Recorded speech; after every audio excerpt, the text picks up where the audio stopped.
হরে কৃষ্ণ, রাধে রাধে বন্ধুরা। তো সকাল এখন মানে 5:41 বাজে। তখন ঘুম ভেঙে উঠেছে, তখন আমার সমস্ত বাসি কাজ হয়ে গেছে, ফুল পাড়া হয়ে গেছে। মানে ফুল পাড়া মানে আমি যে ভক্তের বাড়ি থেকে ফুল আনি সেই ফুল আনা হয়ে গেছে। তারপর তোমাদেরকে দেখাচ্ছি এই সময়টা কতটা শান্ত পরিবেশ। আর দেখো আমার এই যে চুনিয়া মুনিয়া বসে রয়েছে খাঁচার ভেতরে।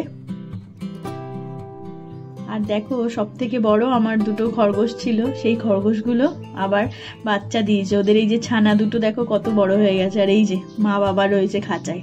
এই সমস্ত কিছু নিয়েই আমার সংসার আর কি। এইগুলো সব আমার ছেলের শখ বললাম। আর এই যে ফুল নিয়ে এসেছি, আর ফুল আনতে যাওয়ার সময় দেখো না তাদের বাড়িতে যে আম গাছ আছে, দেখি দুটো আম আমার সামনেই পড়লো। তো নিয়ে আসলাম আমার গোপাল সোনাদের জন্য। আর কিছুটা টগর ফুল পেয়েছি। তো চলো এবার ঠাকুর ঘরে যাই। তার আগে এসে ছাদটা আগে খুলে নি।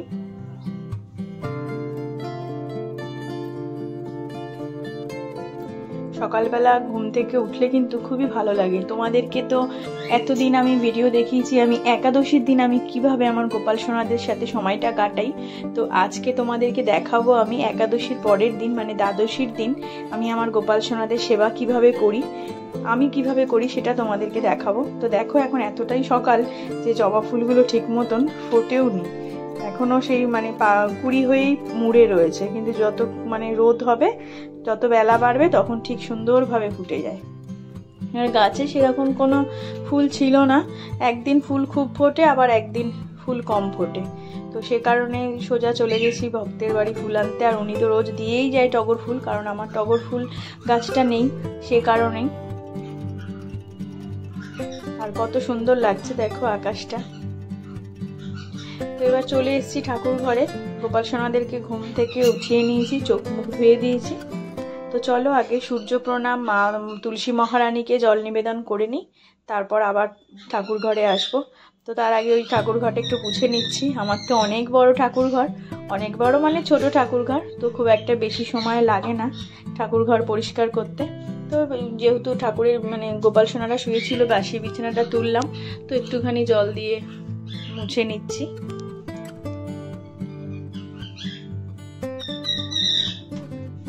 একাদশীর দিন এই জামা পরিয়েছিলাম গোপাল সোনাদেরকে।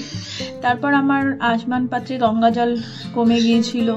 আর একটা যে আমার গঙ্গা জলের দেখো খুব সুন্দর আছে, যে ছিদ্র ছিদ্র করা আছে, ওখান দিয়ে আমি সহজেই ফুলে মাথায় সন্ধ্যাবেলা যখন সন্ধ্যা দিই তখন চৌকাটে তখন খুব সহজেই এগুলো দিয়ে আমি জল দিতে পারি। দেখো এই যে ছিদ্র রয়েছে ওপরে। এগুলোতে বড় বড় জায়গায় মানে মন্দিরে সেখানে আতরদানিও বলা হয় আর কি, আতর ভরে রাখা হয় ঠাকুরের গায়ে আতর দেওয়ার জন্য। তো তারপরে আমি দুটো ঘটি নিয়ে নিয়েছি, একটা পিতলের ঘটি আর একটা তামার ঘটি। একটা তুলসী মহারানীকে জল নিবেদন করব, আর একটা সূর্যদেবকে জল নিবেদন করব। তুলসী মঞ্চ সব ধুয়ে দিয়েই এসছি। তারপরে সূর্য দেবতার জন্য আমি লাল চন্দন গুলে নিলাম, আর দুটো জলের মধ্যে একটু করে অগুরু দিয়ে দিচ্ছি সুগন্ধির জন্য।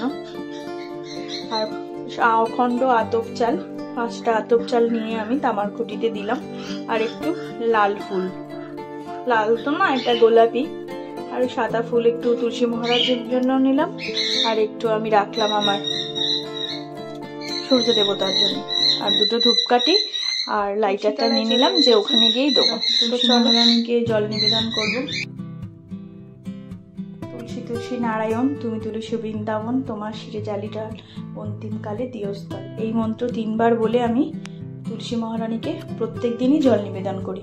অনেকেই বলতে শুনি যে একাদশীর দিন তুলসী গাছে জল দিতে নেই, রবিবার তুলসী গাছে জল দিতে নেই, কিন্তু আমি মনে করি তুলসী মহারানীকে প্রত্যেক দিনই জল নিবেদন করা উচিত, রবিবার হোক কি একাদশী হোক। হ্যাঁ, তুলসী চয়ন করার অনেক নিয়ম আছে, অনেক দিন আছে যে সময়টা তুলসী পাতা তুলতে নেই, কিন্তু তুলসী গাছে জল দেওয়ার কোনো নিয়ম নেই, কারণ তুলসী মহারানীকে প্রত্যেক দিনই জল নিবেদন করা উচিত। একটুখানি ফুল দিয়েও সাজিয়ে দিলাম, তারপর ধূপকাঠি জ্বালিয়ে নিচ্ছে। আর ছাদে এত পরিমাণে হাওয়া দিচ্ছিল যে মোটেই ধূপকাঠিটা জ্বলতে চাইছিল না।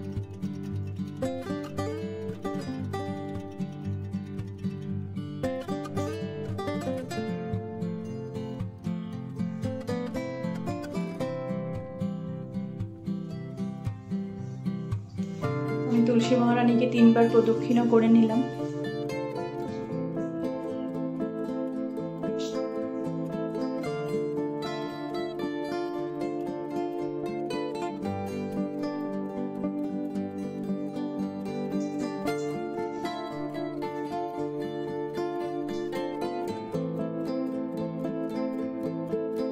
চলো এবার সূর্যদেবকে জল প্রদান করে দিই। আমার ছাদের পূর্ব দিক যেহেতু এই দিকটা, তো সেক্ষেত্রে আমি এদিকে দাঁড়িয়েই জল নিবেদন করি সূর্যদেবকে। আর জলটা এমনভাবেই দিই যাতে, আমার তো ফুল গাছ আছে, যেন ফুল গাছের গোড়ায় পড়ে, কারণ ছাদের ওই পাশেই পেছনে নর্দমা আছে, নোংরা ফেলা ঠেলা হয়, তো সে কারণেই এমনভাবে দিই যাতে যেন আমার গাছেই জলটা পড়ে।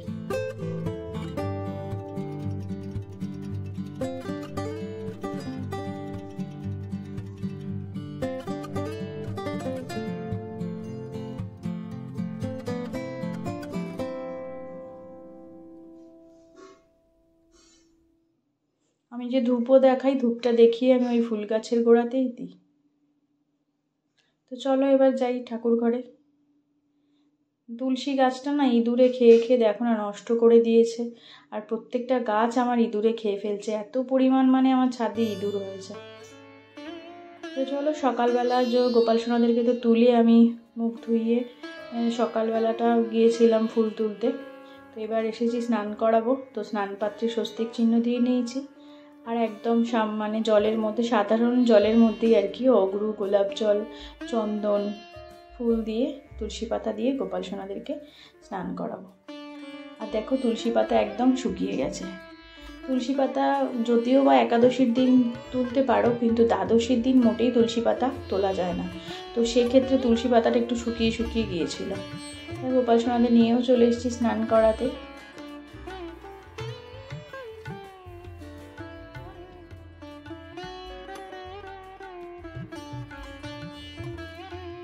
সবাইকে স্নান করানো হয়ে গেছে, জামা পরিয়ে চন্দনে টিপ দেওয়া হয়ে গেছে। খুব মিষ্টি লাগছিল। বাচ্চাদের বলো আমরা বলো, স্নান করার পর যেমন একটা স্বচ্ছ স্বচ্ছ মনে হয়, ঠিক সেরকম গোপাল সোনাদেরকেও এত সুন্দর লাগে স্নান করাবার পর। তারপর একটু আতর সেবা দিয়ে দিলাম।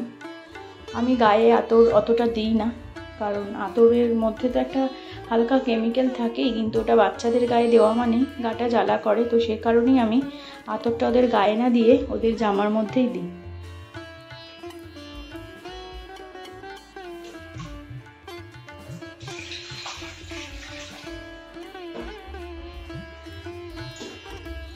দেখো ভক্তের বাড়ি থেকে যে ফুল এনেছিলাম, মালা গেঁথে নিয়েছি, আর গাছে একদম সামান্য ফুল পেয়েছি, তার মধ্যে ওই গঙ্গা জল দিয়ে নিলাম। একটা মালা গেঁথেছি কারণ আমার অনেক গোপাল সোনা, অত ফুল তো পাওয়া যায় না। আমি নিই ফুল একটু আমার শাশুড়ি মাকে দিই, আমার শাশুড়ি মার ঘরেও গোপাল সোনা আছে, তো সেক্ষেত্রে আজকে আমি আমার মিষ্টি সোনার জন্য একটা ছোট্ট মালা করেছিলাম। আর এই আমটা পেয়েছি, এই আমটাই ভেবেছি আজকে সকালবেলা গোপাল সোনাদের বাল্য সেবায় দেবো। আর যেহেতু পারণ 9টা 17-র মধ্যে পালন করতে হবে, তো সেক্ষেত্রে 9টা 17-র মধ্যে দেখো মালাটা পরিয়েছি, কত সুন্দর লাগছে মিষ্টি সোনাকে।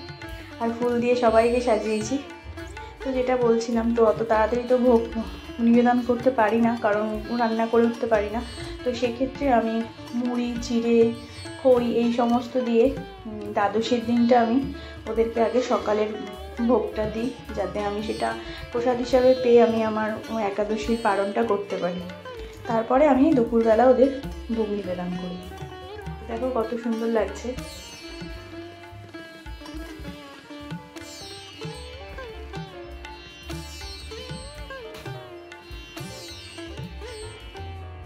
দেখো নিবেদন করে দিয়েছি মুড়ি, আম আর বাতাসা।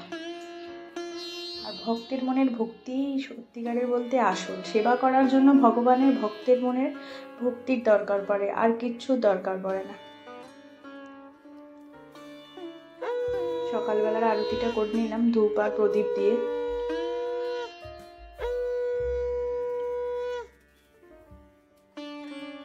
আবার আসবো দুপুরবেলা। তো জানি না তোমাদের ওখানে বৃষ্টি হয়েছিল কিনা, আমাদের এখানে কিন্তু দ্বাদশীর দিন প্রচুর বৃষ্টি হয়েছে। তো দেখো এই যে বৃষ্টিতে মানে দেখাচ্ছি, এই বৃষ্টিতে ভিজে ভিজে আমার ছেলেরাও কিছুক্ষণ স্নান করে নিল। তারপর এই যে দুপুরবেলা এসেছি, দুপুরবেলার ভোগ ছিল আজকে অন্ন, লাউ দিয়ে ডাল করেছিলাম, আলু ভাজা, উচ্ছে ভাজা, বেগুন ভাজা, ফুলকপি আলুর তরকারি, আমের চাটনি, পায়েস আর মিষ্টি। তুলসী পাতা সহযোগে ভোগ নিবেদন করলাম। এবার আরতি করব, আরতি করে তোমরা দর্শন করো। আর বললাম ভক্তের মনের ভক্তি আসল, ভগবান শুধু ওটাই দেখেন যে ভক্তের মনের ভক্তি কতটুকু আছে। আমি যখন আরতি করছি তখন আমার ছোট ছেলে পর্যন্ত আমার সাথে সহযোগিতা করছিল, খঞ্জনি বাজাচ্ছিল। যে আমরা তো জানোই আমি বৃন্দাবন গেছিলাম, ওখান থেকে বেশ কয়েকটা খঞ্জনি এনেছিলাম। তো যখনই আমি সন্ধ্যা দিতে যাই বা ভোগ নিবেদন করি, আমি যখন ঘন্টা বাজাই ও তখন আমার সাথে খঞ্জনি বাজায়। তো দেখতে থাকো।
আমার আরতি করা হয়ে গেছে। তো এবার চলো তোমাদেরকে দেখাই এই যে আমার খঞ্জনি পার্টনার। আমি যখনই পুজো করতে আসি দেখো কত সুন্দর করে খঞ্জনি বাজাচ্ছে। ও কিন্তু ভগবানের কিছুই বোঝে না, শুধু দেখে যে আমি গোপাল সোনাকে ভালোবাসি, আমি গোবিন্দের পুজো করি। ও ঠিক সেই মতোই আমার ভালোবাসা দেখে, আমার পুজো দেখে, বা আমার বড় ছেলেও পুজো দেয়, ও সেই দেখে দেখে ওরও মনে আস্তে আস্তে ভক্তি চলে আসছে। প্রত্যেক দিন ওকে বলতে হয় না, স্নান করার পরে এসে ঠিক ঠাকুর ঘরে ঠাকুর প্রণাম করে যায়, যেমন ওর বাবা করে, দাদা করে, ও ঠিক সেরকমই শিখছে আর কি। ভোগ দর্শন করো, ভোগ দর্শনে কিন্তু দুর্ভোগ কাটে। দেখো এবার ও বলে আমিও ঠাকুরকে প্রণাম করে নিই, তো ও প্রণাম করে নিল। যেহেতু আমার ঠাকুর ঘরটা ছোটো, তো তোমাদেরকে তো সেইভাবে খুব একটা দেখাতে পারি না, তো সেই কারণে। তো আজকের মতন আসি, দেখা হবে আবার অন্য কোনো দিন। হরে কৃষ্ণ।